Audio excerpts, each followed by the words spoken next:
Game 5 quarterfinals, do or die game. Rain or shine ni Last Two Painters kontra Magnolia Hotshots. Laglagan na ito mga idol. Ang mananalo ay siyang dediretso sa semifinals na makakatapat ang defending champion na Token Text Tropang Giga. At ang matatalo naman, bawi na lang next conference. Well, wala pa rin Zabe Lucero sa Magnolia dahil may lagnat. At di din maglalaro sa Rain or shine kanilang rookie na si Kaylan Chongson due to calf strain. Opening quarter mga idol, malamig ang umpisa ng dalawang team. Under 9 minutes na nung nakabuta si Ian Sanggalang para sa unang puntos ng laban. Galing naman sa layup ni Santillan, first field goal ng Rain or Shine. Nagkakapalitan na din ang basket ang dalawang import. Nagpaparamdam na agad mga idol sina Jabari Bird at Aaron Fuller. Halfway mark umarangkada ang Magnolia Hotshots. 13 tuturan mga idol, sinimula ng 7 straight points ni Jerica Hamisi na nagmula sa 4 at 3 from the corner. Sinundan ang 4 straight points ni The Beast Calvin Abueva at sa baseline drive na ito ni Eryubo biglang abante mahigit 10 lead ng Magnolia. Well, nagkaroon ng counter ang Rose pero sinagot lang din niya ng tigisang tres nila Calvin Abueva at Rom De La Rosa para pangawakan ng 9 na puntos na kalamangan end of first quarter, 29-20. Second quarter na itabla ng Rain or Shine sa 38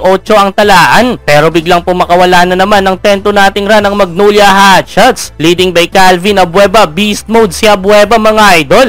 Nag-flex na ng muscle pero sa dulo nag-iwan din ng 6 to nothing run ng Ross para ibaba sa tatlo kanilang inahabol 55-52 end of second quarter. Entering third quarter, gandang pasok na naman para sa Magnolia Hotshots. Sa kanilang 4 to nothing start, naputol na lang yan mga idol sa end 1 play na ito ni Leonard Santillan na nasundan ng 4 ni Andre Karakot para itabla muli ang laban 59 all under 8 minutes mark. Mainit na ang palitan ng basket ng dalawang team. What a spin move para kay Polly mga idol. Step up na si Nali at Ian Sanggalang sa Magnolia Hotshots. Tindi naman ang ginawa ni Jonard Clarito sa play na ito. Ninakawan ng rebound si Aris Junicio. Nagpaparamdam na din sa Rain or Shine itong si Bo Belga at ang kanilang rookie na si Felix Lameti. Last seconds back to back 3-pointer mula kina Adrian Nocom at Kit Datu. Cross na ang mayawak ng lead mga idol. End of third quarter, 85-83. Fourth quarter, nagpatuloy pa ang momentum ng Rain or Shine. Tres na naman para kay Kit Datu na nasundan ng salampak ni Aaron Fuller. Nabaliktad na ang sitwasyon. Ross na ang may kontrol ng laban. Magnolia naman ang naghahabol mga idol.